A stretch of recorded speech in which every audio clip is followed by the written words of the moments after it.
Jonathan with an O, Deering. with an What yeah. is up? Hello. Not much. How are you doing? Bro, it's such an amazing pleasure to have you. Actually, the reason I got you here was I just resonated. I saw your page. I don't remember even how we got talking. But I saw your page and your vibe, and what you've been up to is just My fucking vibe. insane. Yeah, I mean, My vibe. it's so like vibe, right? It's a word that is it's an overused word. I'm gonna but actually, you know what? There's something to it. Like there's people flexing, and there's people who know what the fuck they're doing, and you can say that's the vibe from me. Like I know when I see somebody who's doing great things, who's doing good stuff, and who's doing amazing work. So I think Oh that's a mate, little. I'm the wrong Jonathan Deering. You've picked the wrong Jonathan Deering. Then. All right, Yeah. we are done with sync gems for today, That's it. Jonathan. Done. Done. Okay. Let's back it up. But let's back it up. Um, and yeah, and we'll touch on this and on this beginning of the conversation as we speak. But let's get into how it all started for you, uh, being brought up in England and coming all the way to working on insane projects. I pulled it up, and I just can't choose which one I like better. Is it Spider-Man, Flash, whatever the hell you've been working on? But just yeah, just give me this where did it all start for you, and how'd you become what you are right now? Um, I mean, truthfully, sort of, I sort of came full circle. I mean, my family are very musical. My mum, for quite a lot of the time, was in the music department at the BBC over here, and she sort of worked with the likes of sort of like Hans Zimmer's assistants and stuff like that on various projects. And my dad still is a pianist, so he was always performing or in concerts or recording. And I don't know, I just sort of shut it out. I mean, it was just normal to me, I guess. I didn't know any different, and I certainly wasn't interested in any of the stuff that they were doing at the time.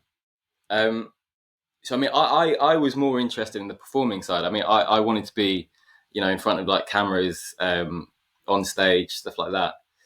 And anyway, long story cut short, one day my dad came home. I don't know what year this was, but with uh, a new MacBook, one of the sort of all white ones. I think it might have been the first. I might be wrong, but one of the first MacBooks Apple did. Um, and it just so happened that it came with GarageBand. Um, and my mum sort of sat me down because I was always sort of playing, on keyboards and things like that. She just sort of sat me down and just said, figure out how to do it.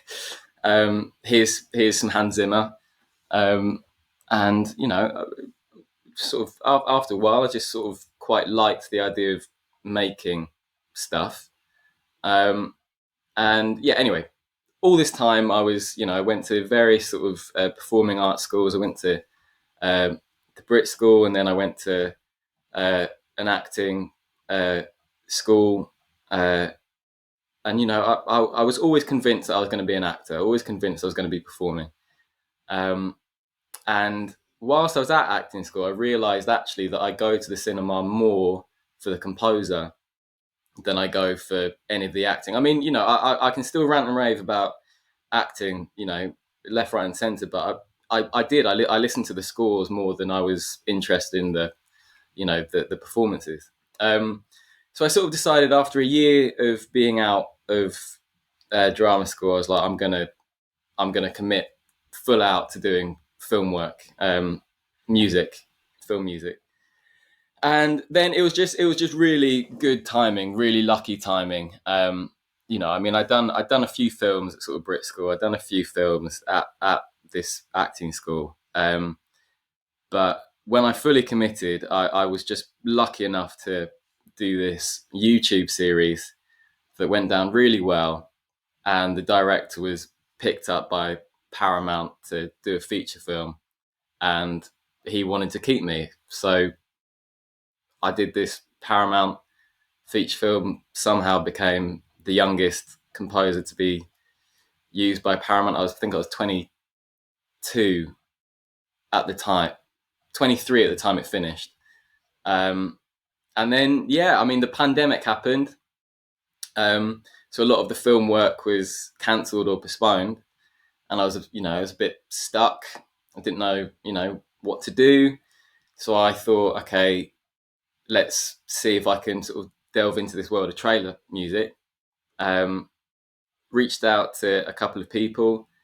Thankfully, I knew one person at Powerhouse Creative because we'd worked together before, and yeah, the doors just opened then. So I mean, it was really, I mean, the trailer side was really sort of verging on accidental, and I mean, it's sort of hard to sort of say this for certain, but I mean, maybe if the pandemic didn't happen, I wouldn't be doing it. I'd probably still be doing just film music. More importantly, I think I'd be completely unaware of the whole trailer world. Um, so thankfully, COVID-19 happened, and I'm here now. Yeah. Sorry, that was a really long and probably very boring story. I could have shortened that down for sure, but I thought, yeah, I think it's sort of important to say. I mean, I have come around full circle. I think my parents are Mm. probably a little bit pissed off that it took me this long to realize that this is what I should be doing. Um, yeah, Yeah, yeah. I mean, it seems like it seems hard for you to kind of acknowledge how cool your how cool your trajectory is. Maybe I'll help you light some light on it. But it's just the fact it feels you're I love doing stuff for superheroes. Like I love do it. Like I just love it. I love superhero stories. I love watching superheroes. I love seeing the again and again, like the storyline of the rejection of the like there's the calling, right? And then there's the part where the hero rejects the calling, and then there's the part where he discovers that without his powers, without these powers that he uniquely has, some really bad shit's gonna go down. And then like this whole story of getting into your power kind of comes together, right? And it doesn't,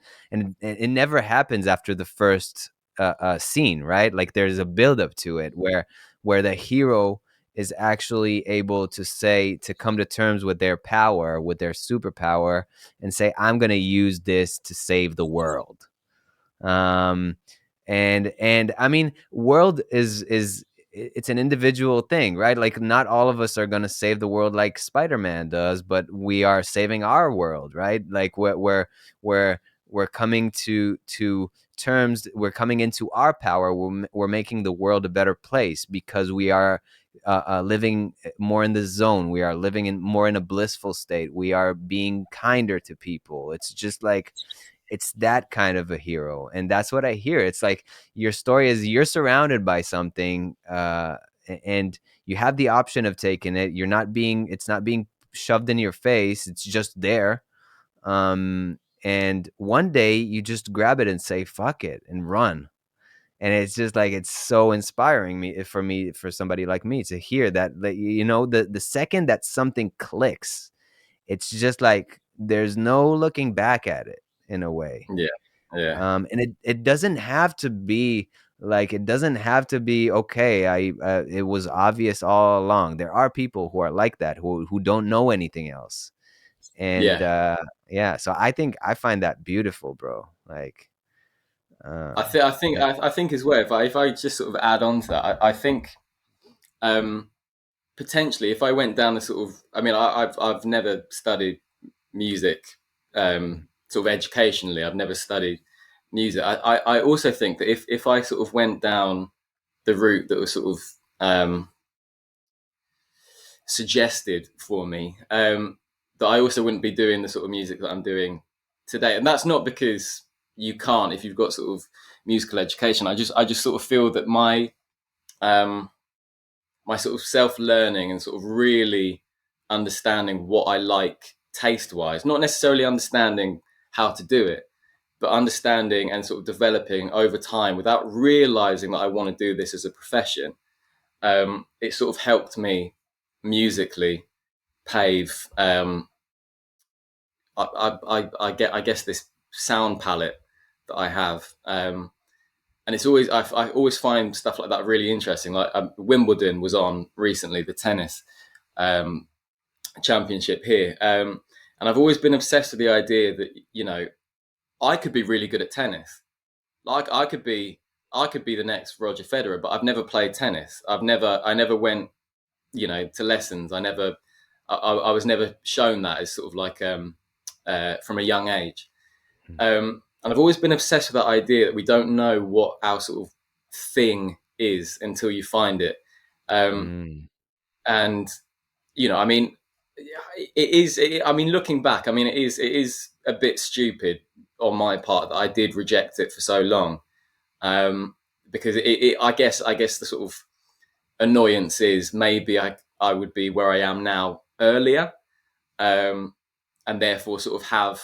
I mean, if we're gonna be really sort of crass here, um, could have a little bit more sort of like job security, a little bit more sort of Mm. financial security Mm. earlier than I thought. But I think I really am a sort of firm believer in things happen at the right time. Um, and so some of these placements, some of this work, like it really only happened because it was the right time. I really do believe that it happened just at the right time. And if I'd done this any earlier, then maybe I wouldn't be, I wouldn't be talking to you Yeah. right now. I do love that. I mean, it's a beautiful thought, also a terrifying thought at the Mm. same time. Yeah, It's like it kind of reminds me when you have a software downloaded in your computer and you don't use it for a while, and then one day you discover it's just there, right? Like you discover it's there, so you're like, oh, well, might as well use it, kind of thing. it And fixes all your it problems. yeah, and it's like you're like, oh, how did I not use it before? But I mean, Yeah, it's the timing is the most unexplainable thing. I feel like when people come at me with like questions about like how do you do this and how long does it take you and how what libraries are your favorites and all these like specific, very very specific questions, I say I can't answer that. Like I can yeah, really not answer these things because everything everything in this world we live in this life, there's a reason I'm right now with Jonathan, we're speaking to each other right now, like who knows, maybe in a year from now we'll be chilling in Bali or in London. There's no way of knowing that, but the fact that the I've had a conversation with Bryce Green 2 weeks, 3 weeks ago, and it was a beautiful conversation because we were talking about like there's a divine timing for everything. Like yeah, I believe that yeah, you could have been Jacob Collier today, but would that have given you that the drive and the edge that you have today? And I don't think I don't know. Like one would say maybe yes, I would say no because I feel like being able to be a kid and letting things just like sit and soak in your brain can be as powerful and even more powerful in my opinion than just like learning music. Like yeah. you can know that it's a flat nine that you played, and I'll be like, cool bro, but if you don't know to play that flat nine in the right place, then then you don't count. Like I don't care about you.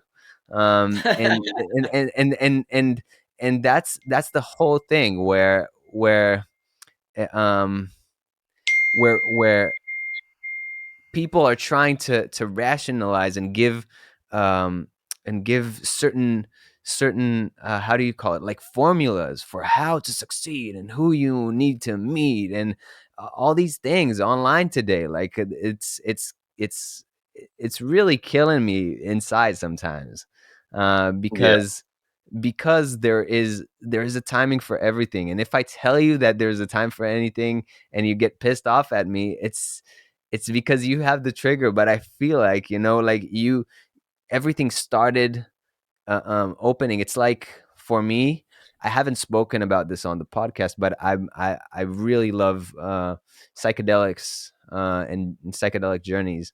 And it feels like there's a point in a psychedelic journey where the floodgates open, and then just like all the wisdom comes in. It's a weird, because I do it in a more of a, how do you call it, like more of a ceremonial setting. So i right. i i have I go on a 6-hour journey where I just let information settle in my body and in my brain, and I sit with blindfolds, and with very specific music, and I just let the floodgates open. And that's exactly what you did. And the reason I'm ranting and I'm going on a too long rant right now is because that's what happened to you. Like it's like you acknowledge the calling after a while, and you were like, okay, fuck it. I like, why act if I've had music around me all my life? It's just like I mean, it's it would be as much of a waste of time to not pick up a racket when all of your ancestors have been playing for years. Like, you're Yeah, really not gonna try once to play? Like, you must have had like really fucked up parents for that. Like, I don't know. Like, it's and and that factor of just like being able to like let the floodgates open and let yourself go out. And that was something we were talking about, like offline. It's like, it's just like, now it's kind of a time of like a go time for you as a father, that you're not able to look back at it, at all yeah. the success you've had, and say that was amazing. But man, like, I feel like this is fucking awesome that you are where you are. And you'll probably have a chance down the line to like kind of say, hey, that was fucking awesome. I hope so. I hope Yeah. so. I mean, I'm sort of a really big fan, not sort of egotistically at all, but in the studio I have various bits of wall space, um, and I am a big sort of believer in putting up work that you've done. I mean, they change periodically because I mean, I'm not Hans Zimmer with tons of walls, but I've got like three or four sort of big A1 posters. And once in a while you sort of look up, or you got writer's block, or or your back's hurting or something. You stand up and you sort of, you glance at one of the posters and you're like, yeah, that was cool.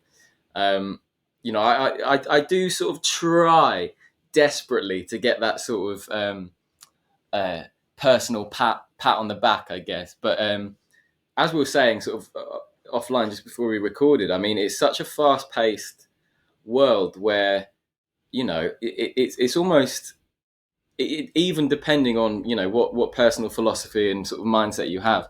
Sometimes it is just tricky to sort of sit down and think, okay, yeah, I mean, I did that. That was Mm, cool. Or that music in that trailer sounds really good. Oh God, yeah, you did that. Wow. mm, Because you're always looking for the next one. I think mm, it's one of my in fact one of my friends really early on. So I mean, I don't know. I'd probably only written like two or three sort of trailer inspired sort of tracks. He was like, the sort of more you do this, the more it sort of becomes a poster collection because it's so rapid. Like if you get into that sort of period of time where you're really lucky and you have sort of things collectively adding up, um, it does. It just sort of it's just like a poster collection. It's a load of work that you've worked on or loosely worked on, um, almost like a portfolio. You know, like a family album.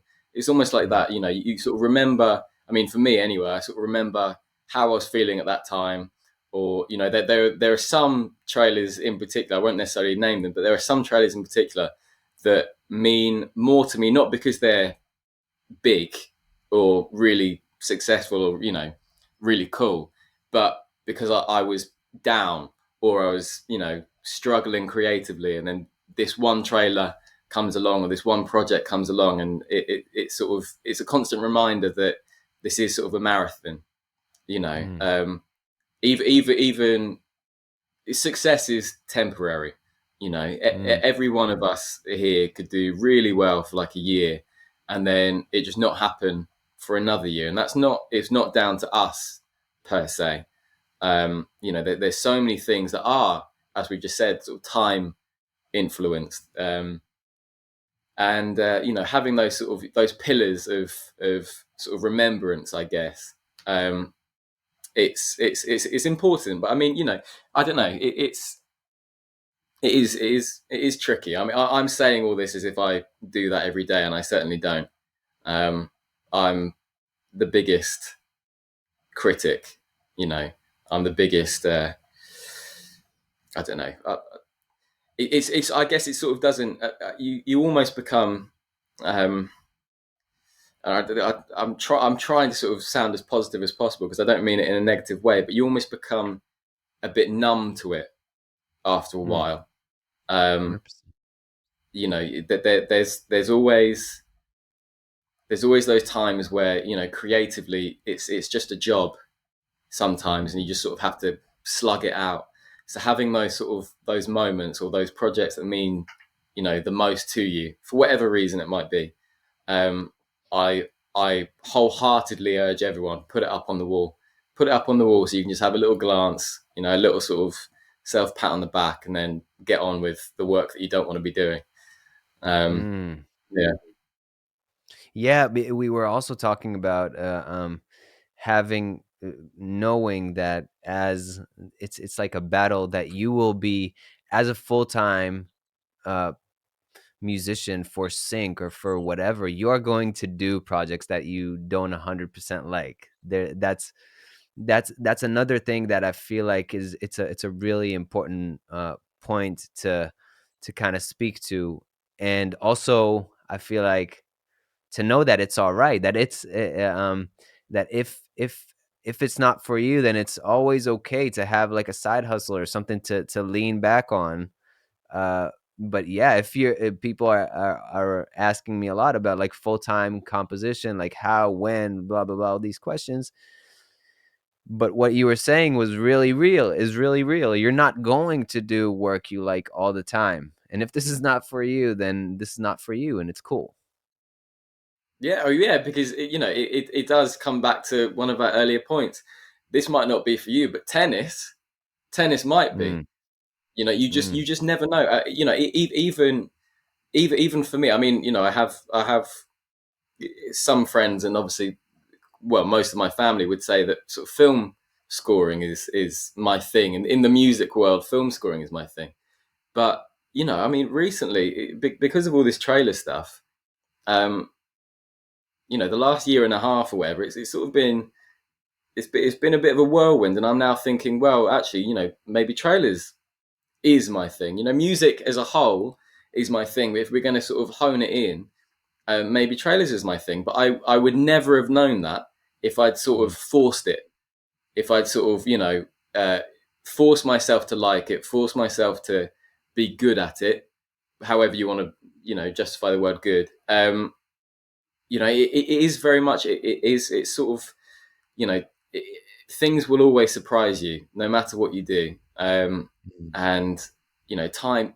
I mean, it seems like the theme of this conversation at the moment is time, but I mean, yeah, if you don't, my girlfriend, I hope she doesn't listen to this.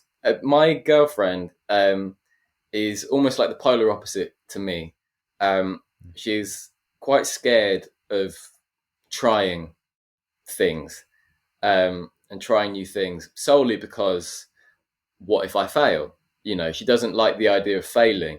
She doesn't see the sort of benefit of trying something new, even if it's the right thing for her, even if it's going to be really good for her, because, you know, the biggest thing that she thinks about is what if I'm not very good at it?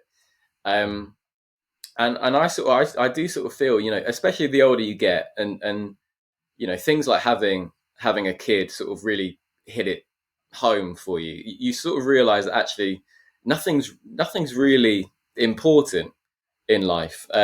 Nothing's really, you know, the end of the world. Nothing's really going to sort of hold you back apart from yourself. Um, and I really do sort of feel. I mean, obviously, my sort of journey was mainly guided by the fact we were in a pandemic. So I mean, maybe that was a big help. But I mean, I wasn't. I'm not saying it's intimidating at all. I'm really not saying that. But I really wasn't scared, and I'm not scared even now of just saying, okay, I'm done with that. Let's move on to the next thing now. Um, I do sort of feel that if you and I mean, maybe there is sort of a bit of courage to it, but I mean, I genuinely believe that if you sort of set yourself fully towards something, it will only be a matter of time until you achieve whatever you wanted to achieve. Because, you know, we all have very different sort of goal lines with what sort of success is. I mean, my definition of success will be wildly different to yours, and it doesn't matter if we're similar. It doesn't matter if we're sort of like. It doesn't Mm, matter if we have the same tastes. It's always going to be different. Um, and I just think that if you know if you sort of have in your you know if you sort of have a goal in mind, whatever that goal is, and you sort of really stick to it, really hone in on it, really sort of educate yourself on it, there's there's just no way that you're not going to succeed in it. Um, I think that there was a brilliant Elon Musk quote. I mean, we don't need to talk about Elon Musk, but he said he was asked something along the lines of, do you have any advice for, you know, young entrepreneurs? And he was like, if you need advice, you shouldn't be doing it. And I think that's really sort of, I mean, it's maybe a bit, you know, sort of mildly arrogant, I guess. But I mean, I do sort of feel that that's almost a thing that you should live by. I feel that we're so sort of, especially social media, we're so bogged down with um, the sort of idea of what success should be that we forget actually that everyone's goals are different. Everyone is mm, going to be different. Everyone's going to get there at a different time. There really is no race. Um, the people that are there at the moment might, in 20 years' time, be worse off than you. You know, um, I think it's really sort of quite um, refreshingly scary, I guess, to just think that. I mean, you know, there are so many times where I'm like, actually, what if this isn't what I'm meant to be doing? What if, you know, there were so many times sort of on the journey that I was like, I'm doing this wrong. I know I'm doing this wrong. Like this sounds, or even music that have, you know, some there's one I won't say which one this is, but there's, you know, one of my biggest trailers. The music's awful. Like, it's awful. It's arguably, I would say, one of my worst bits of music. It was one of the first bits of music I ever wrote, and it landed a big trailer. And I mean, it's awful. I mean, you know, whenever you sort of self critique, you just never know where it's going to end up. You never know what that mm, one thing is going to do for you. Um, I'm sort of going off track now. I don't even remember what my point was, but I really do feel that there is nothing wrong with sort of accepting or just saying to yourself that this isn't the right thing and this is what I want to be doing.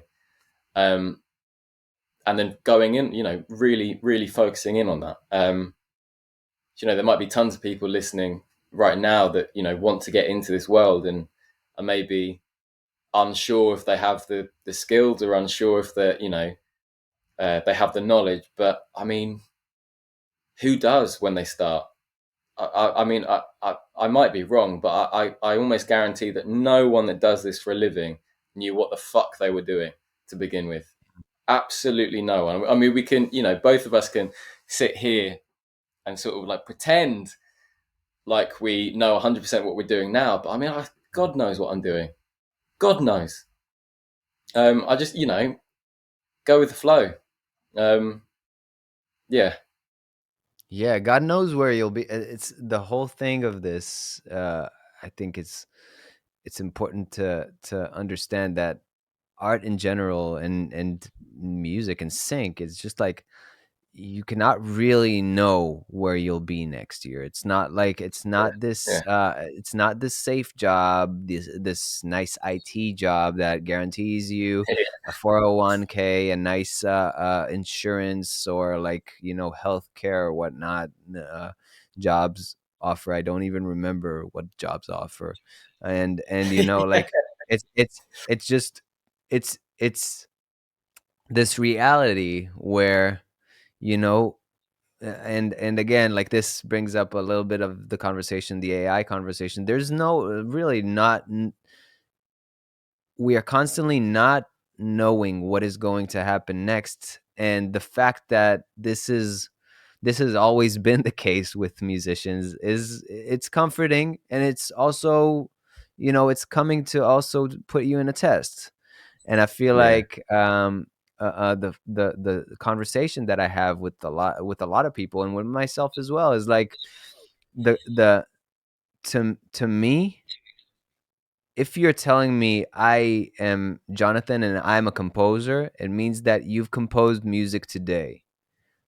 It doesn't mean that you will do it tomorrow or in 1 year or in 2 days or in 2 years. It means that you're doing it today.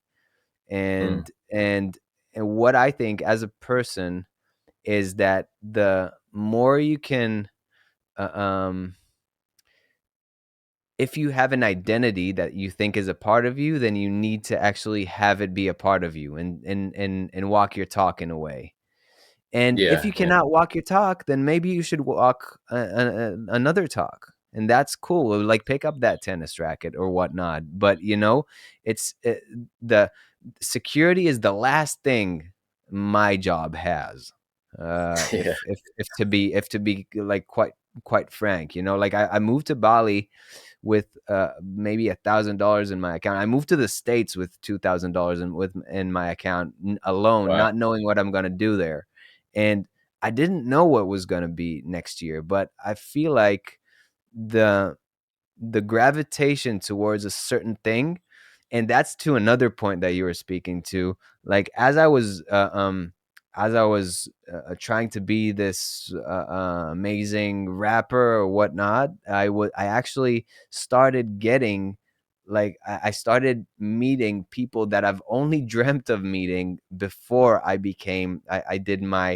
had my current goals, which are not don't have anything to do with the last goals that I had. But funny enough, like, when I left the last goals that I had, I started meeting people who directly show me the goals that I've had before, and it's like it's so interesting, right? Like, to see how, um like, the Buddhist mentality of, like, we're meaningless. We're just like we're moving on Yeah. earth to just like to have certain things in a moment, and then the moment changes, and that's okay. And being able to move from that to with the knowing that this is how our mind works, and this is what will happen when we reach that pinnacle. We'll go like, okay, so now we're a famous trailer composer. Nice. What the fuck is next? And I feel like being in the knowledge that knowing that once we get there, there will be the next, is so much more comforting than thinking that the pinnacle is going to be the best thing that's we'll ever gonna achieve in our life, and that's it. um yeah, I mean, that's my take on I mean, that anyway. that's just sort of like human life, isn't it? In the sense that we've constantly got to evolve. So why wouldn't your work evolve, or why wouldn't your goals for that work evolve? Um, I mean, it's something I really do. Um, cherish. I mean, that like you say, that there is absolutely no security, and that's obviously not great. That's obviously Mm, not something to sort of be desired. But that sort of that potential to be doing something that you never thought you'd be doing. I mean, it doesn't even need to be a year. That it could be next month. I could be mm, working on something that I would never ever think about doing, or never even think about trying to work my way there. There's there's it's arguably. I mean, I know that I've sort of said that there's not much time to sort of pat yourself on the back. But I mean, arguably, it's one of the most rewarding jobs in the sense that you work on this. You get a brief. You work on this thing, and you craft it. You shape it. You change it over time. You maybe adapt it. You maybe change bits here and there. You send it off to whoever you've written it for, and then let's even say it doesn't land it. It doesn't land what you think you've written it for. And then a year down the line, you go to the cinema or something, you turn on your TV, and then you see it there, and it's like, oh god, there's constant. It's mm, constantly recycled. Work that you do from years back will constantly be sort of used. Like I know a few people that were doing this and have been doing this far longer than I have. Um, and for the first few years, they just weren't getting anything, and it wasn't quite clicking as such. Um, and they had many sort of internal dialogues about is this my tennis? Like, should I just quit? And then you know 3 years on, 4 years on, they start landing stuff with all these old things that they've done. I mean, that it's almost never ending, really. I mean, you have absolutely no. I mean, obviously, this isn't the custom side, but you have absolutely no idea what it's going to be used for, and there's there's almost um, uh, sort of a linear to life, in the sense that you have absolutely no idea what you're going to be doing. mm, Your job doesn't define you. I mean, I'm interested in so many things that aren't music. Why should my job only be music? Hopefully one day I'll be in a sort of a financial um, position where I can just be like, I'm gonna stop doing trailer music. I'm gonna go and swim with sharks. Um, who knows? It's both lovely and terrifying, as we've said. Um, but yeah, um, yeah. So I sort of feel like I was saying I don't want to be known as the composer that says, "Oh, I want to be quitting music in a few years' time to swim with sharks." But I mean that you just never know. I think being sort of ready for anything, and being happy to sort of adapt in life. I mean, not happy. Happy is the wrong word, but willing to adapt and pursue general happiness is mm. arguably the most important thing for good Yeah. creative work. Um, you know, um, And also asking, being able to ask, what are your non-negotiables? yeah, Because I mean, if you're living in London, in South Side London, and I'm living in Bali, it's a completely different game, right? It's a completely different playing field. I get one trailer placement, I'm good for the whole year for everything, right? Like, that's the reality.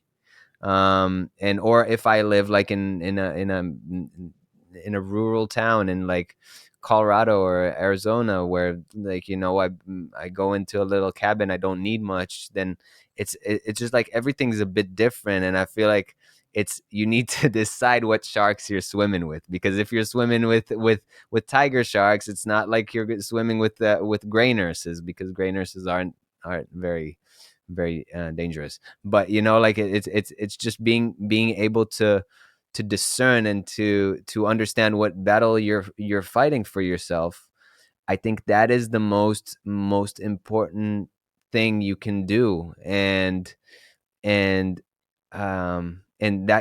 ties back to, like, people wanting answers about how to do things. And you see people like Jonathan, that get on this amazing wave. And you see people who need to do it for 5 years until they get their first placement. It's not because he's better or they're better. It's just because some things happen to him that were in his favor, before it happened to these people. That's all that's different. There's no Yeah. th- there may have been zero difference in the work ethic or in the music you guys were making. I would argue, like, you know put put one track in two different publisher libraries and see what happens with it. It's going to be completely different. It can sit somewhere, in some library for 15 years, and then suddenly be the next Baywatch soundtrack. Yeah. Where the other one, like, I've had a track that's been constantly, God knows why, it's been making me like a few $100 every quarter. Why? I don't know. It's just a track. It's just, it's a roll of a dice. But if it feeds the purpose of why you're here, then that should be the reason for that. And yeah, and I was talking about that, the fact that the way that I make art is not really the orthodox way of making art. I love making something that really sits on me and then adapting it to sync. That's how I Right. operate.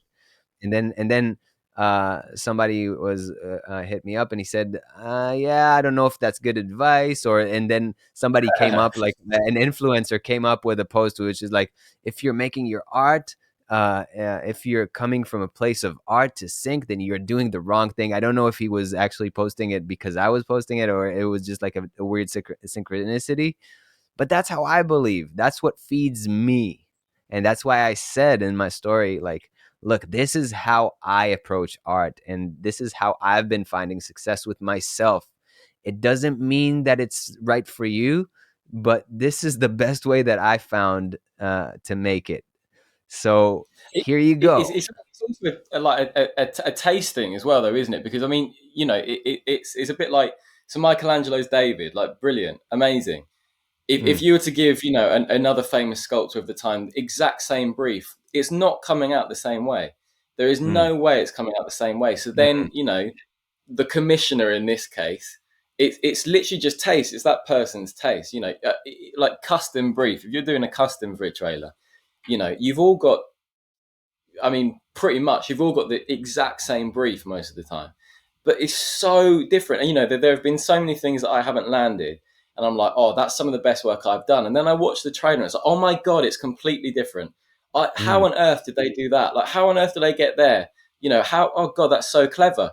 It's mm, it's it's not just about how good your work is. It is quite literally mainly to do with that, whether that be the editor or whether that be, whoever is in charge of deciding what the music for, this next big trailer is. It's all about their taste and just how it sort of aligns with the general, because I mean, we don't know, as trailer composers, even if you're working on the custom, we don't really know what the film is about. We don't mm, really know what it's about. We don't mm, really know the journey. We don't even really know about the music in the film. So we're not the ones in the best place to discern which is most suitable for this trailer.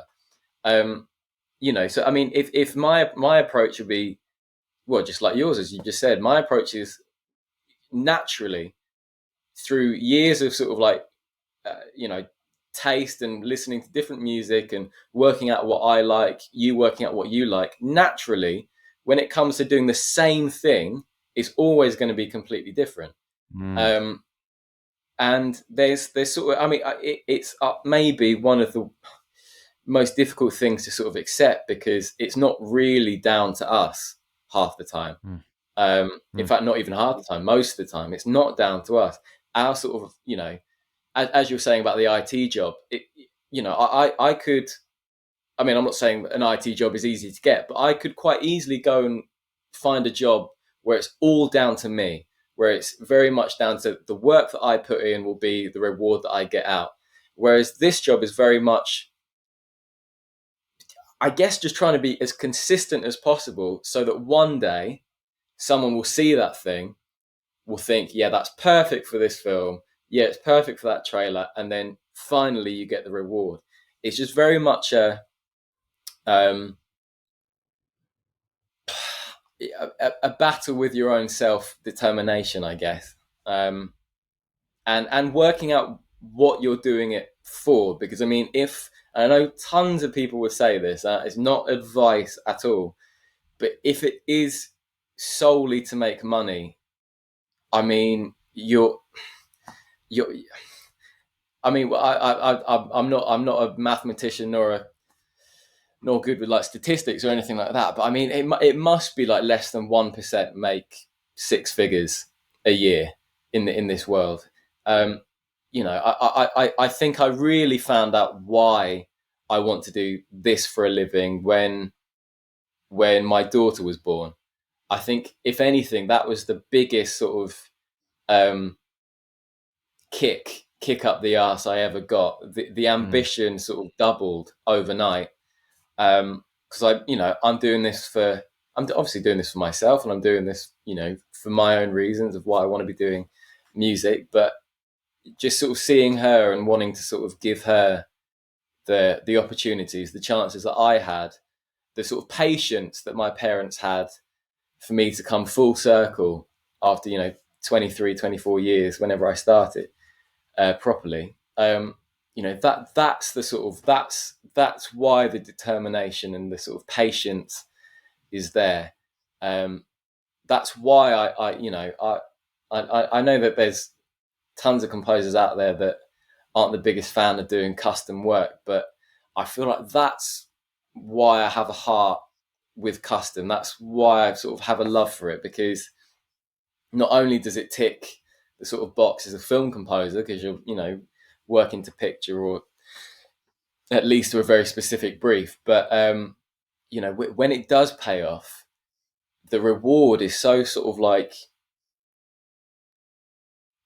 so powerful, I guess, that you sort of feel proud, and I almost want my daughter to sort of look back on my family album of posters that I've collected over the years and just sort of this is egotistical, but just be proud of her dad. So that sort Mm. of that burn, that I'm absolutely okay with the rejection now. It's taken a long time, I feel, but I'm okay with the rejection because I know that it's not necessarily me. I mean, there are some times where I know that the music I've done is absolutely awful, um, like absolutely awful. So therefore, me not landing, something is definitely my fault. But coming to terms with the fact that this actually isn't really in your control, I think is the first thing, um, and the hardest thing to learn in the sort of sync trailer world. Um, and yeah, I mean, yeah. I don't want to keep on repeating myself, but I mean, it is time, isn't it? It's time, and the energy that you put into something, the education. Um, there's stuff to constantly be learning. It's not just about the writing of the music as such. There's so many things you could be doing outside of the creative stuff just to sort of further develop your skills and sort of get you across that finish line. Um, yeah. How do you become better in your craft? Because you've obviously reached a very, very high level, but what is your personal sauce to becoming better? I so for me, I mean, I get asked this particular question a lot. People always ask, what are you listening to? What trailer composers do you like? And I'm always honest and say I don't listen to trailer music at all. Um, uh, I know a few trailer composers, but it's not someone like um, Hans Zimmer or something like that, where I listen to their work sort of extensively. It I just don't. Me personally, I don't find that that's the sort of creativity that if anything, it sort of muddies everything, because Mm. then I sort of overly worry about the fact, oh, that was really good, and oh God, I'm not there yet, or naturally, because it's very formulaic, you start seeing similarities, and you don't necessarily want to be inspired by those similarities.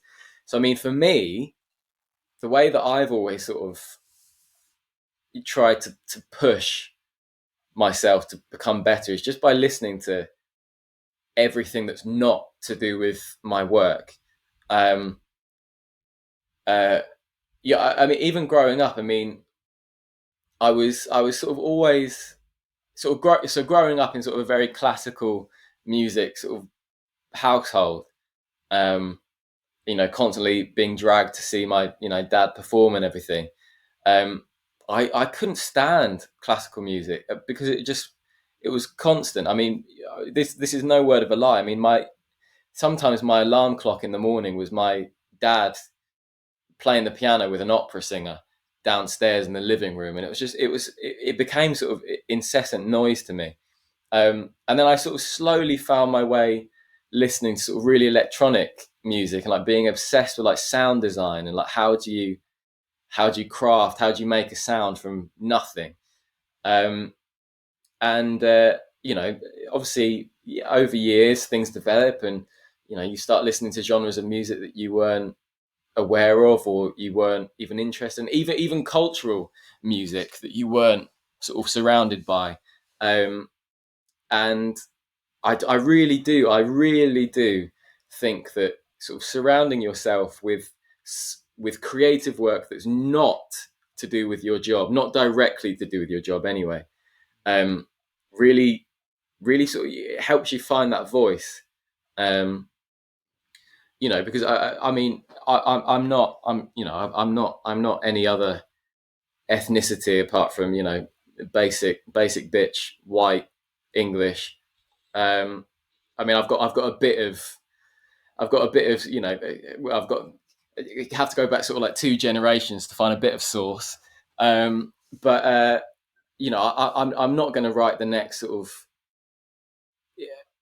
particular cultural specific trailer, but there's so many different cultures that musically I really like that I try and sort of get inspired by. I think we all have sort of a muscle memory naturally with what we write musically, especially when it's formulaic like trailer and sync. Um, and I think listening to, I mean, Japanese music in particular, like the harmonics, the different like scales and stuff like that is really interesting. To sort of break you out of the mold of Mm. what you're used to. And I think just listening to stuff that you don't necessarily understand um, can really help you, or just stuff that you would never sort of listen to pleasurably, I guess.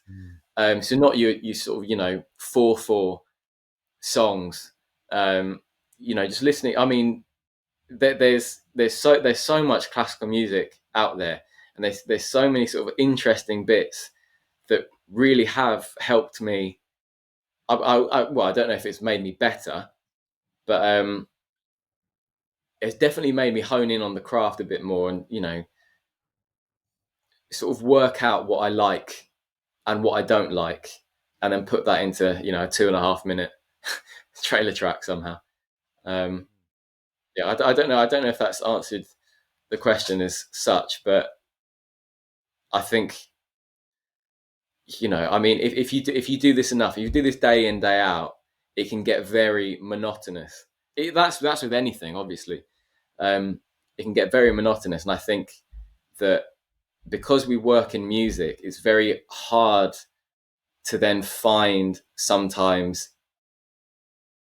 very hard to sort of find yourself to distance yourself from work and just listening to music.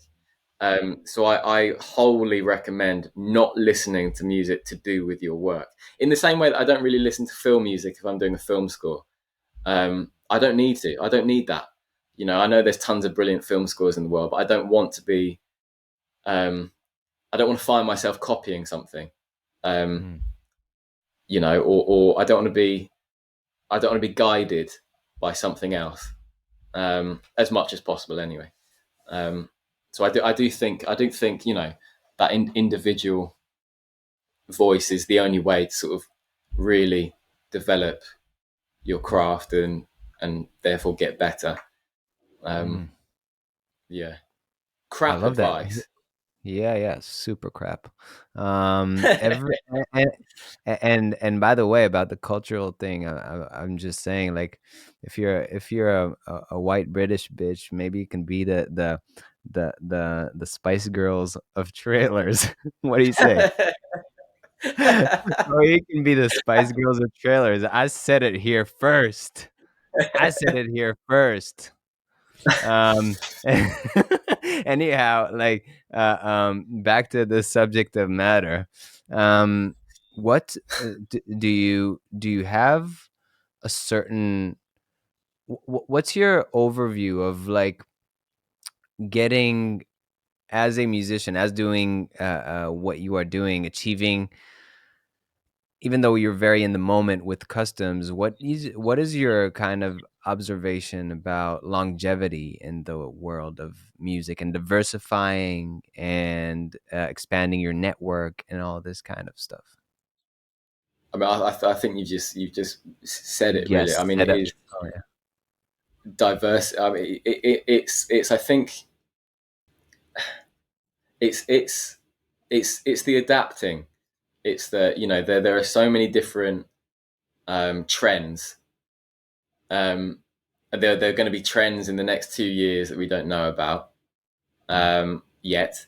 It's just the adapting. It's you know that whole sort of thing about having your individual voice. It's not to sort of it's not to say you need such an individual voice that that's the only thing that you're sort of known for, that you can only do sort of one style. Um, you know that there are. I mean, I'm sure there are a good few composers, trailer composers in the world. Well, no, there are. I mean, if you go back to sort of like the even like 2010s, some of the work then. I mean, this is not me saying that the work was crap by any means, but some of the Mhm. work then was so dated, and that's only. I mean, that's really not long ago. I Five mean, I years know ago. 10 years Yeah. in the grand scheme of things is sort of a long time, but I mean, in terms of doing you know, in terms of one sort of genre of music, that's not really a long time at all. I mean, you look at the sort of difference between like the 70s music and 80s music. I mean, it can happen like that. The change has happened. Yeah. Um, and I guess if you're not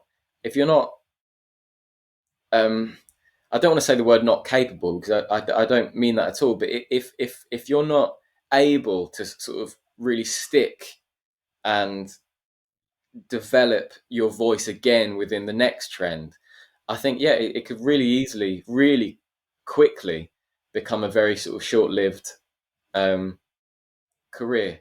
Mm. I also I'm one of these people that find it very hard to work with other people, uh, especially on trailer. Anyway, I find it very hard to not because I don't want to, but because I've got a very I don't know.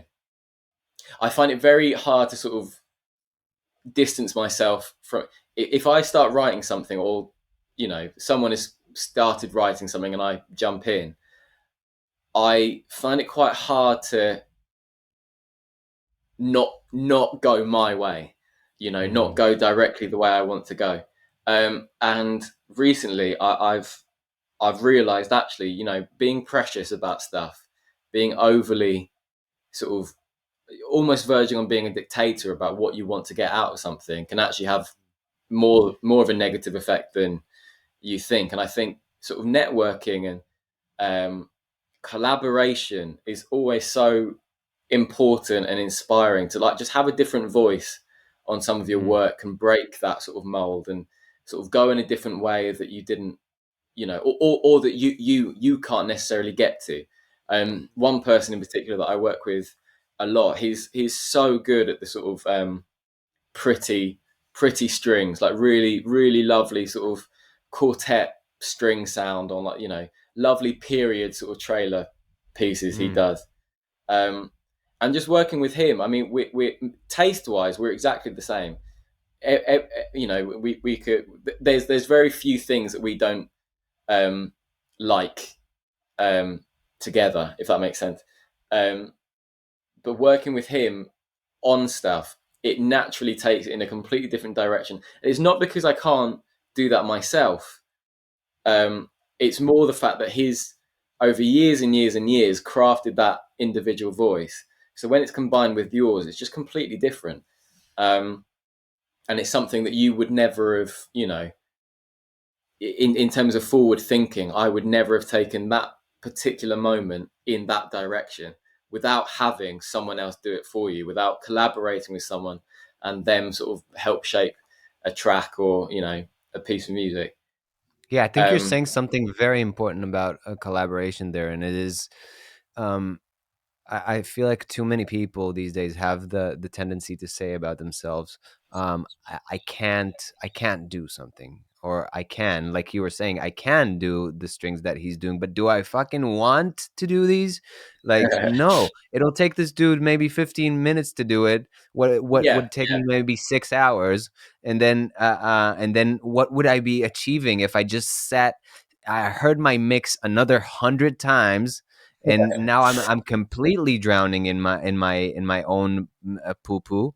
As opposed to that, like, why not letting somebody who's way better and more versed than me in this to do this, and let's create something great together. And yeah, that's the biggest takeaway from what you're saying, in my opinion. It's just like, can I become a virtuoso and playing I don't know, banjo tomorrow, in a few years? Yes. Do I want to become a fucking phenom playing the banjo? Hell no, I don't. I'm not interested.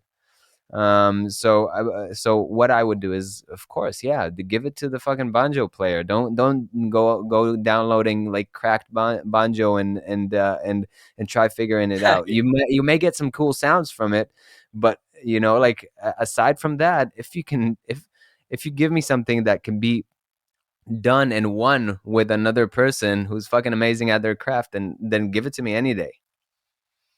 yeah, That's why exactly. networking is really important. Exactly. But it's also, I mean, in this specific world of sync and trailer, there's already, you have to sort of remove yourself from the preciousness of this is my work, because I mean it gets cut up and used in various ways that you didn't intend. So I mean that whole sort of idea of uh, sort of being really strongly saying no, this is the way I want it to turn out, is sort of beside the point, because most of the time it doesn't really end up the way you expected anyway. So the lovely thing to do is to collaborate with someone and take it in a completely different direction that you wouldn't necessarily have thought. And I mean, also, as you just said, also to just have something on the sort of, in your general sort of library, your own personal library, that uh, you would never have necessarily normally been able to do without that person's independent voice. I mean, it just opens doors. You know, this guy in particular, he lands uh, all of that sort of world, the really lovely, 19th century sort of, Victorian period stuff. It's all really pretty on adverts, stuff like that. I don't. So naturally, you combine my voice, his voice, bang, opens the world for him, opens the world for me. It's almost a win-win. Yeah. Um, and I mean, once again, I don't want to sound sort of negative, but I'm sure everyone, including yourself, will agree here. After a while, sometimes it can get very boring, just churning stuff out, almost like a conveyor belt, churning Mm. stuff out. So if there's any opportunity to either share the burden or just do something completely different and actually have maybe a chance to break away from the mold that you're used to. Mm, It can be very sort of rewarding, and yeah. needed. Um, and you know, even going way back to the beginning of the conversation, uh, it can also give you a bit more of a reason to celebrate, because you know you can go out have a drink with this person because you've landed it together. Whereas I wouldn't go out for a drink by myself if I landed Mm. something. You know, there's that sort of You'd be celebratory sort you'd of be moment. considered an alcoholic. Well, yeah, exactly. Yeah, a loner. Yeah. Um, so yeah, I think it. Yeah. Also, I mean, if we just once again, if we're going to be crass, and I really don't sort of necessarily want to look at it this way, but sometimes you sort of have to. It just theoretically it gives you 50% more time to focus on something else. If you know if he's taking some of the work on the track, you know you can go and creatively do something else for Yeah. a bit. Um, and I mean the amount of people from this one person alone, the amount of musicians that I've now come into contact with, the Mm, amount of once upon a time I didn't have a cellist to call up and say, listen, can you record something for me? Now I mm, do. I mean the doors that he himself has opened up to me personally and for mm. my career just through knowing him and hanging out with him and writing music with him is sort of worth it all. um so yeah, I highly recommend it. Yeah, yeah, that's very inspiring. Like I'm, as I told you, like I feel like, as I told you before speaking here, I feel like the real human connection is something that is also very much needed, even if we're bedroom producers and whatnot. I feel like it's something that just Oh enhances yeah. things, just like even if we're not making something at the moment, just like meeting face to face and knowing, okay, you're my guy for this, like, or just having this real sense of who I'm doing things with.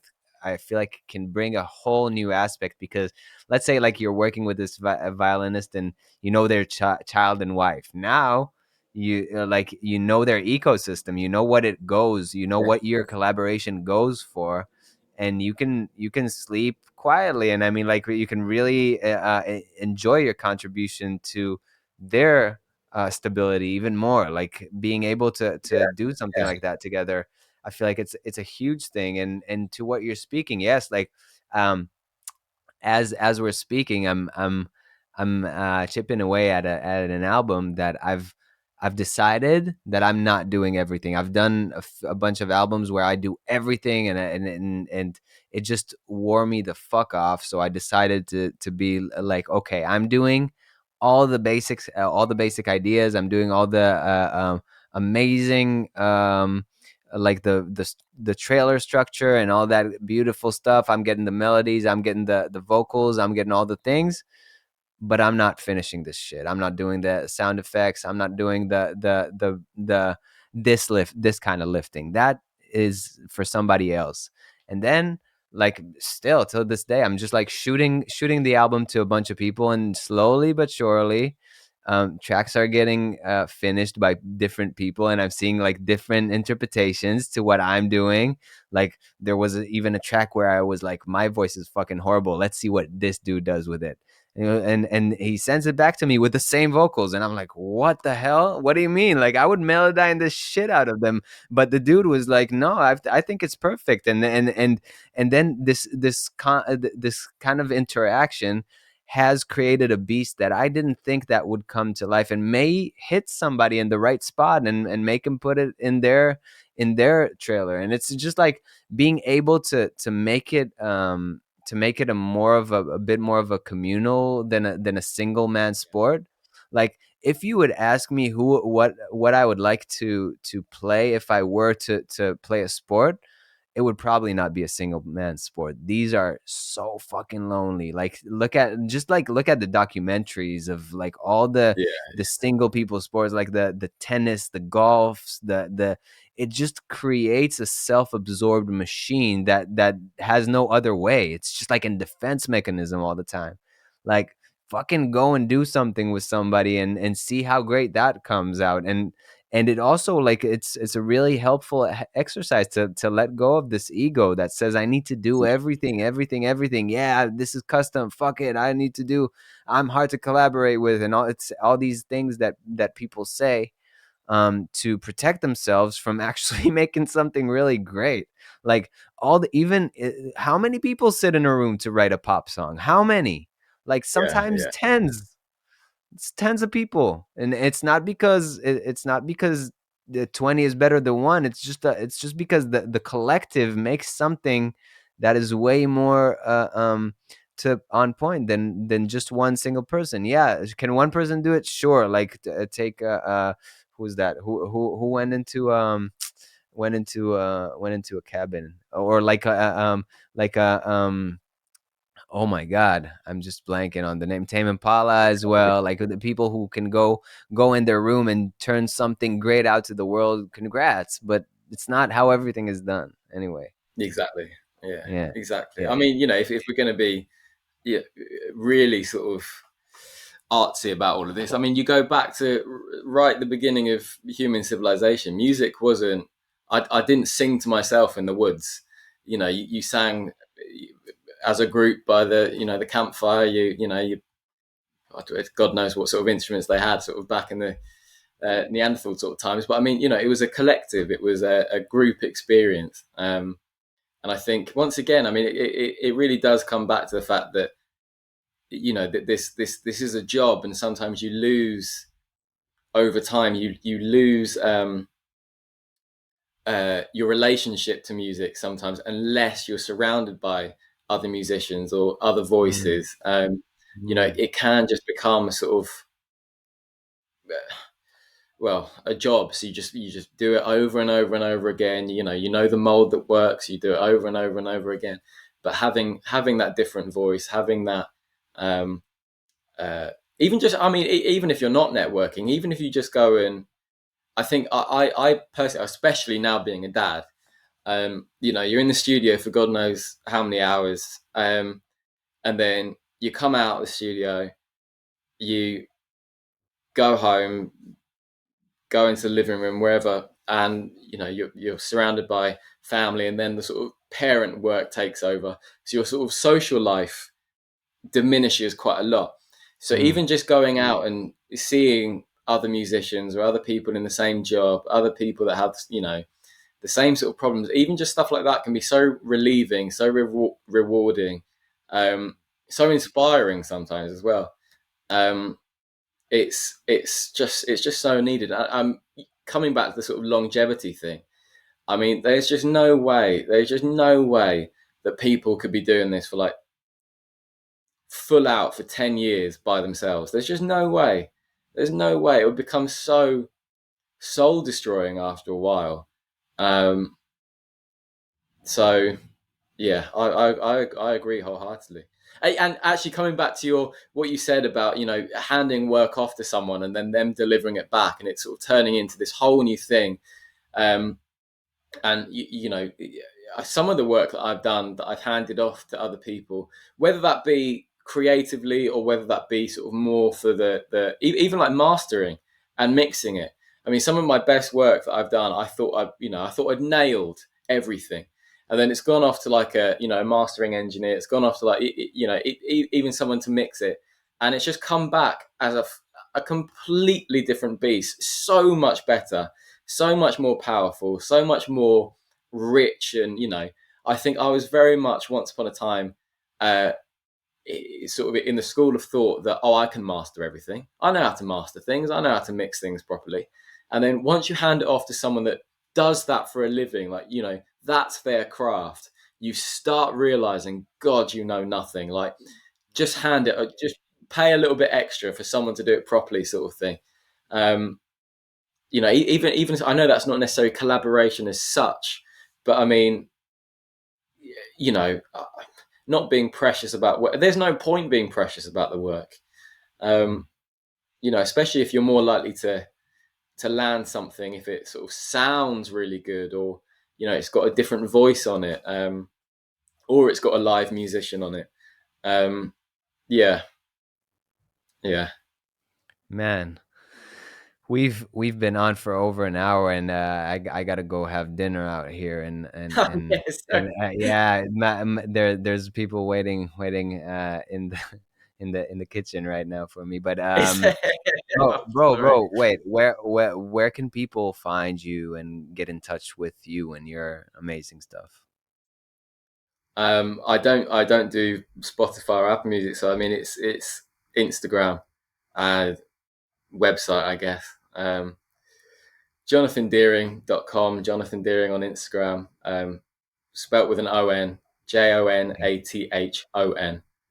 Um, I'll yeah, link to it in the show notes as well, man. Thank you so much for coming on. This was a oh, joy. thank you. I hope I wasn't boring. Hope I didn't say anything crap. Yeah, this shit is to the basket. All right.